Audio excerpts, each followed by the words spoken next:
வணக்கம். தாய்பிள்ளை உறவம்மா உனக்கும் எனக்கும்.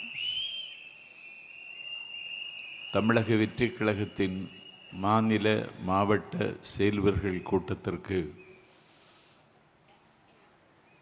தலைமை தாங்கியிருக்கின்ற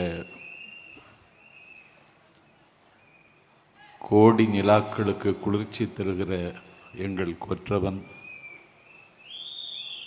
தமிழ் மக்களின் துயரங்களுக்கு ஆறுதலையும்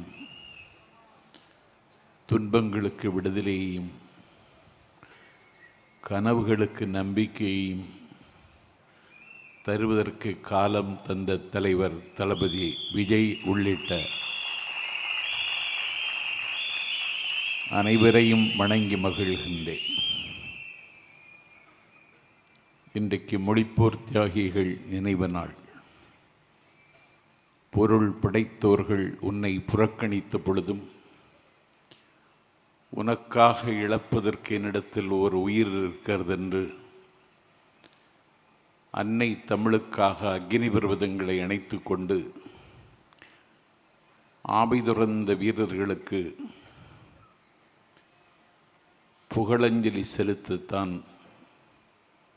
என்னை தலைவர் அவர்கள் பணித்திருக்கிறார்கள்.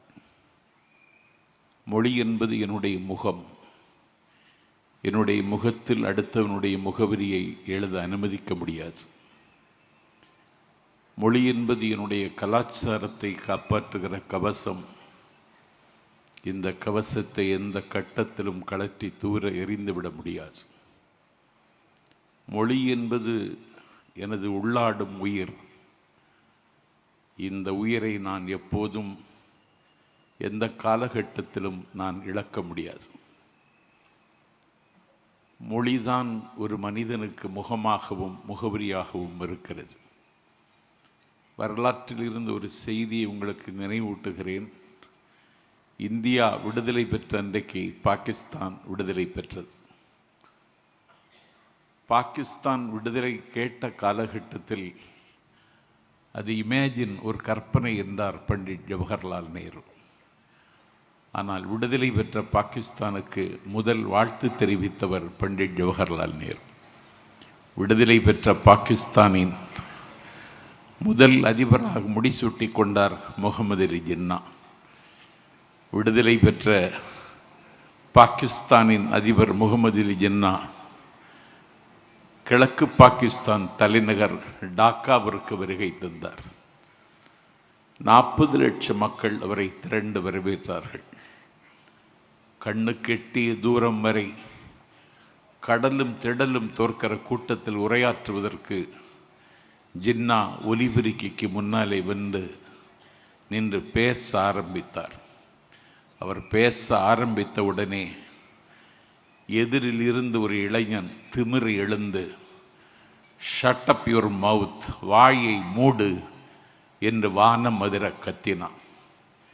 எங்களுக்கு ஒரு புதிய நாடு பெற்றுத்தந்த நாயகனை நீ வாயை மூடி என்கிறாயா என்று அவன் வாயை அமுக்கி அவன் தோளை அழுத்தி அவனை உட்கார வைத்தார்கள். மீண்டும் ஜின்னா பேச ஆரம்பித்தார். அப்பொழுதும் அந்த வாலிபன் திமிர் எழுந்து அரங்கம் அதிர கத்தி, வாயாடுவதாக இருந்தால் எங்கள் வங்க மொழியில் வாயாடு, உருது மொழியில் பேசுவதை நான் ஒத்துக்கொள்ள முடியாது என்று அலறினான். அவனை குண்டுக்கட்டாக தூக்கி வெளியில் வீசி எறிந்தார்கள். அன்றைக்கு வெளியே தூக்கி வீசி எறியப்பட்டவன்தான் வங்காளதேசம் என்கிற நாட்டுக்கு முதல் அதிபராக முடிசூட்டப்பட்ட முஜிபுர் ரஹ்மான். ஆகவே சாதி மனிதனை ஒன்றிணைக்காது, சமயம் மனிதனை ஒன்றிணைக்காது, மொழிதான் மனிதனை ஒன்றிணைக்கும். முகமது அலி ஜின்னாவும் முஸ்லீம், முஜிபுர் ரஹ்மானும் முஸ்லீம். ஆனால் மொழிதான் மனிதனை ஒன்றிணைக்கும் என்பதற்கு வரலாற்றில் இது ஒரு சாட்சி. அந்த மொழிக்காகத்தான் எங்கள் வீரர்கள் தத்தம் உயிரை அன்றைக்கு தாரை வார்த்து தந்தார்கள். துறையூரிலிருந்து அஞ்சானஞ்சன் பட்டுக்கோட்டை அழகிரிசாமியின் தலைமையில் சென்னை வரைக்கும் அன்றைக்கு நடந்து வந்தார்கள். பாலோடு நேர்தமிழும் பைந்தமிழ் மாக்களும் ஆளோடு வேறென்றறிந்திருந்தும் ஆள வந்தார் மேலோடு பேசிவிடுவரேன் அவ்வாட்சி சாலோடு நீர் என்று கூவிடுவாய் கருங்குயிலே என்று. இளைஞர் துடிக்கின்றார் தமிழின் நிலை எண்ணி, கிளைஞர் அடைகின்ற கேடுபறார். இங்கு விளையாட வேண்டாமே ஆள வந்தார், வாழ்வின் களை நீக்குக கூவாய் கருங்குயிலே என்று. துறையூரிலிருந்து சென்னை வரைக்கும் நாடதிர பாடிக்கொண்டே பட்டுக்கோட்டை அழகிரிசாமி அன்றைக்கின்ற பயணத்தை நடத்தினார். 8 திசையும் 16 கோணத்திலும் மொழிக்காக மூண்டெழுந்த போர் உலக வரலாற்றில் எந்த நாட்டிலும் இல்லை. பட்டுப்பூச்சிகளின் பிரதேசம் வியட்நாமில் பௌத்தத்திற்காக புத்த பிட்சுக்கள் தீக்குளித்தார்கள். ஆனால் மொழிக்காக தீக்குளித்த மரபு தமிழர்களுக்கு மட்டுமே உரிமையுடைய போர் இந்த போர். நாங்கள் இந்திய ஆதிக்கத்தை எதிர்க்கிறோம், இந்தி என்கிற மொழியை எதிர்க்கவில்லை. Hindi is a symbol of domination. Hindi is a symbol of Delhi. Hindi is a symbol of religion. Hindi is a symbol of Manudharma. Hindi is a symbol of disintegration. Hindi is a symbol of discrimination. இந்திய அநீதியின் சின்னம், ஆதிக்கத்தின் சின்னம், மதத்தின் சின்னம், மனுதர்மத்தின் சின்னம், பிரிவினையின் சின்னம். அதனால் நாங்கள் எதிர்க்கிறோம். என்னுடைய தமிழ் மொழியின் மீது மேலாதிக்கம் செலுத்துவதற்கு உன்னுடைய மொழிக்கு எந்த தகுதியும் இல்லை என்பதை வரலாற்று ரீதியாகவும் லிங்குஸ்டிக்ஸ் மொழியியல் ரீதியாகவும் நாங்கள் எந்த மன்றத்திலும் நிரூபிக்க முடியும். ஆனால் இந்த மொழிக்காக தங்களுடைய ஆவியை என்றைக்கு அவர்கள் துறந்தார்கள். இங்கே தலைவர் அவர்கள் மலரஞ்சலி செலுத்தினாரே 1938 தலைநகர் சென்னை சிறைச்சாலையில் தாளமுத்து உயிர் துறந்தான், நடராஜன் உயிர் துறந்தான். 1965 மொழிப்போரில் கீழப்பழுவூர் சின்னசாமி அண்ணாவினுடைய சிலையை அரவணைத்துக் கொண்டு கங்கா ஜலம் கொண்டு அம்பாளுக்கு அபிஷேகம் செய்வதை போல தன்னுடைய தேகத்திற்கு தானே பெட்ரோலை ஊற்றி தானே தன்னுடைய தேகத்திற்கு தீயை பற்ற வைத்து முத்து பற்றி பிடித்த தீ ஜுவாலை விட்டு கொழுந்து விட்டு எரிய என் பெருமைக்குரியவர்களே, முத்து பற்கள் வெடித்து சிதற, மோகன முடி கருகி சுருள, வறண்ட வயலை போல உடம்பு பாலம் பாலமாக வெடிக்க, உடம்பிலிருந்து தண்ணீர் ஆறாகி ஒழுக, நிற்க சக்தியற்று நிலத்தில் சாய்ந்து கீழே விழுகிற பொழுதும் ஆதிக்க இந்தி வீழ்க, அன்னை தமிழ் வாழ்க என்று மொழிந்து கொண்டே அவர்கள் அன்றைக்கு முடிந்து போனார்கள். கீழப்பழுவூர் சின்னசாமியை தொடங்கி விருகம்பாக்கம் அரங்கநாதன், கோடம்பாக்கம் சிவலிங்கம், கோவை ஆரோக்கியசாமி, பீளமேடு தண்டபாணி, ஐயம்பாளையம் ஆசிரியர் வீரப்பன், விராலிமலை சண்முகம், கீரனூர் முத்து, சத்தியமங்கலம் முத்து என்று அன்னை தமிழுக்காக ஆவி துறந்தார்கள்.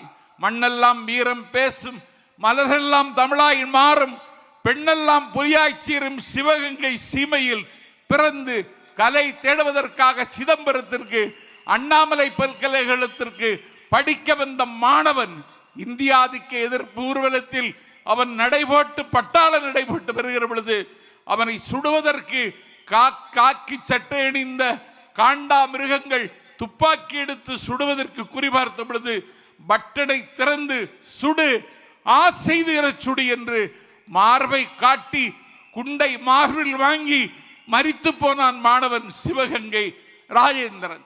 நஞ்சறிந்தி செத்தான் மாயவரம் சாரங்கபாணி.